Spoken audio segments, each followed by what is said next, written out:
안녕하세요 여러분, B급TV의 브루스입니다. 자, 오늘 휴대폰을 하나 리뷰를 해볼 건데요. 바로 샤오미의 홍미 노트 10입니다. 샤오미의 홍미 노트 10. 다음 주에 출시가 되는데 아마 여러분들 기다리시는 분들 좀 계실 거예요. 홍미 노트 10. 홍미 노트 10과 홍미 노트 10 프로가 있는데 제가 지금 써보고 있는 거는 홍미 노트 10입니다. 사실 샤오미 휴대폰 제대로 써보는 건 처음이에요. 그동안 가끔 구경만 하고 제가 직접 써본 적은 없었는데 생각보다 조금 일찍부터 써보기 시작하고 있습니다. 그래서 직접 써본 샤오미 폰으로는 처음인데 사실 중국 폰에 대한 편견 같은 게 있죠. 사실 뭐 우리가 쓰고 있는 국산 브랜드의 폰들도 중국에서 제조된 폰들이 많습니다만 제대로 된 중국 브랜드 샤오미에서 만든 폰은 처음이에요. 그렇다 보니까 저도 조금 편견이 좀 있어요. 아무래도 그런 빌드 퀄리티라고 하죠. 만듦새가 좀 떨어지지 않을까? 그리고 분명 뭔가 문제가 있을 거야. 쓰다 보면 좀 아쉬움이 있을 거야. 라는 그런 좀 편견, 선입견 뭐 이런 것들이 있었는데 지금 이제 며칠째 써보고 있는데요. 홍미 노트 10을. 이게 출고 가격이 20만 원대잖아요. 홍미 노트 10 프로가 30만 원대고 이게 20만 원대인데 사실 별로 기대를 안 했거든요. 근데 상당히 괜찮은데요. 꽤 쓸만해요. 저는 프로도 아니고 솔직히 이제 홍미 노트 10이니까 20만 원대짜리라서 좀 보급형 아니야? 그렇게 생각을 했는데 별로 부족함이 없어요. 그러니까 일단 빌드 퀄리티 말씀드렸잖아요. 만듦새가 야, 이 이상 좋을 필요가 뭐 있어? 라는 생각이 들어요. 물론 이제 장기간 써보면 또 달라질 수 있겠지만 그냥 만듦새가 그런 마감이라든가 이럴 게 별로 뭐 나무랄 데가 없어요. 예, 얇고 뭐 이쁘고 제 눈에는 이쁜데요. 지금 이제 이 스티커를 안 떼서 그런데 깔끔하고 예뻐요. 그래서 일단 빌드 퀄리티가 좋다. 그리고 카메라가 프로는 이제 좀 더 좋다고 하는데 이 카메라가 꽤 쓸만합니다.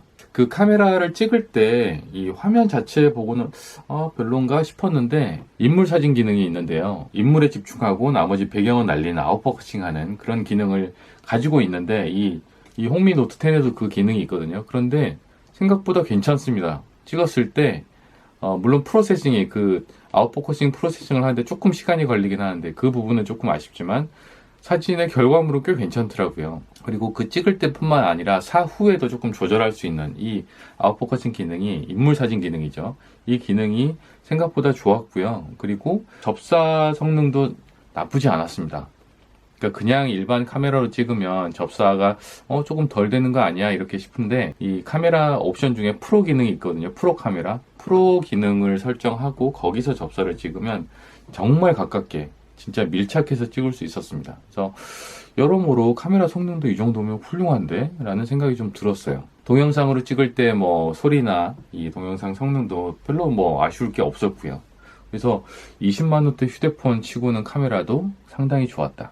그리고 샤오미 폰답다고 해야 되나? 듀얼 심이 들어갑니다. 심카드 2개 들어가요. 그래서 아마 이제 해외 출장에 잦은 분들, 뭐 듀얼 심 잘 쓰는 분들이 계실 텐데 그런 분들은 듀얼 심이 들어갔기 때문에 좋고요. 그리고 마이크로 SD 외장 메모리가 지원이 됩니다. 자, 요즘 폰들 중에 외장 메모리가 지원 안 되는 폰들이 있다 보니까 이런 기능도 반가워요.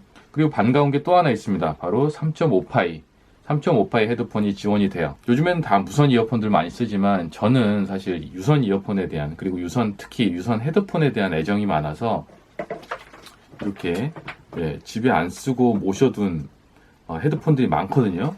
항상 제 테이블에 이렇게 놔둘 정도로 헤드폰을 사랑하는데 유선 헤드폰들 그대로 쓸 수 있다는 점도 저는 마음에 듭니다. 3.5파이 이어폰 살아있어요. 그래서 3.5파이 이어폰 외장 메모리 이게 다 지원이 됩니다. 듀얼 심카드까지 지원이 돼요. 그리고 이 우측에 전원 버튼 겸 지문 센서가 있는데 지문 센서가 상당히 빠릅니다. 이 사이드에 지문 센서가 있는 다른 국산 폰들도 쓰고 있는데 그것보다 더 빠르고 좋아요 이게.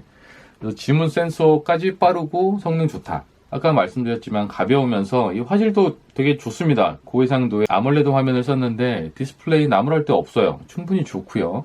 가볍습니다. 그리고 개봉할 때 보니까 이미 이 폰에 보호필름이 붙어 있어요. 전 진짜 보호필름 못 붙이거든요. 그래서 보호필름이 기본으로 장착되어 있는 모습이 굉장히 좋았고 보호필름도 기본으로 장착되어 있는 모습이 반가웠고 그리고 기본 패키지 안에 이 케이스가, 투명 케이스가 들어있습니다. 그래서 바로 사자마자 흠나거나 이런 걱정을 하게 되는데, 그래서 빨리 보호필름 사고 케이스 사고 이러는데 그럴 필요가 없었어요. 그리고 또 중국 폰이기에 갖고 있었던 일말의 이제 불안함이 뭔가 한글화가 잘 안 돼 있거나 설명이 잘 안 돼 있거나 이런 부분 때문에 쓰기 불편하지 않을까 이런 걱정을 좀 했거든요. 이 폰을 예를 들면 다른 사람 선물을 해줄 때, 특히 조금 나이 있으신 분들한테 선물할 때 삼성이나 LG께 아니면은 기능 설명이 잘 안 되거나 쓰기 불편할 것 같아 라는 생각을 갖게 되잖아요. 특히나 이제 외선폰 같은 경우에는 그랬었는데, 이거 한글화 굉장히 잘 되어 있는데요. 예, 메뉴에 대한 설명이나 그리고 특정 기능을 쓸 때 먼저 이렇게 뜨는 설명 화면들 있잖아요. 이건 이렇게 쓰고 이건 이렇게 쓰세요 라는 그런 기능 설명 화면들이 데모와 함께 굉장히 잘 되어 있어서 저는 오히려 국산 폰보다도 더 잘 되어 있는 느낌이었어요. 그래서 전체적으로는 저는 샤오미 폰을 다시 보게 되는 계기가 됐다고 할까요? 홍미 노트 10 좋네요, 이거. 그리고 프로세스가 혹시 이제 보급형이니까 느릴 것 같았었는데 적어도 저한테는 부족함이 없었고요. 아까 이제 사진 아웃포커싱 처리할 때 조금 굼뜨는 거, 그거 말고는 굼뜨는 것도 잘 못 느꼈고, 그리고 아들 녀석이 이제 제 폰 가지고 배틀그라운드 모바일도 많이 하는데, 배틀그라운드가 리소스 많이 쓰잖아요. 그런데도 이 녀석 반응도 충분하다. 오히려 가끔 제가 쥐어주던 다른 폰들보다 더 배틀그라운드가 잘 돈다고 좋아하더라고요. 그래서 게임을 하는데도 별로 부족함이 크게 없는 그런 폰이 바로 홍미 노트 10이었어요. 굳이 아쉬운 점을 꼽으라고 하면, 솔직히 20만원대 가격을 생각하면 아쉬운 점 별로 얘기할 게 없습니다. 진짜로 그 얘기를 드리고 싶어요. 그러니까 중국 폰이 갖고 있는 괜한 그런 개인정보에 대한 불안함? 이 정도? 이것도 이제 구글 인정이 받았기 때문에 크게 저는 걱정 안 하고 그냥 써도 된다라고 생각을 하거든요. 그런 거 말고는 진짜 가격 생각하면 단점은 별로 보이지 않았습니다. 그래서 홍미 노트 10이 이 정도 폰이 20만원대 출고가를 가지고 나온다면 저는 굉장한 경쟁력을 갖고 나오는 거 아닌가라는 생각이 듭니다. 아마 다음 주에 우리나라 출시하는 것으로 알고 있는데 T 다이렉트 샵에서 아마 만나보실 수 있을 거예요. 이 홍미 노트 10과 10 프로 출고 가격하고 출시와 더불어 여러 가지 뭐 캠핑 테이블이나 이런 이벤트 선물이 준비된 것으로 알고 있는데, T 다이렉트 샵에서 준비한 그런 이벤트들도 제가 아래 본문으로 소개를 해드릴게요. 홍미 노트 10을 처음 써보면서 샤오미 폰에 대한 다른 시각을 갖게 됐다라는 말씀을 전하면서 샤오미 홍미 노트 10에 대한 실사용 소감을 여러분께 말씀드렸습니다. 네, 이상 B급TV의 브루스였습니다.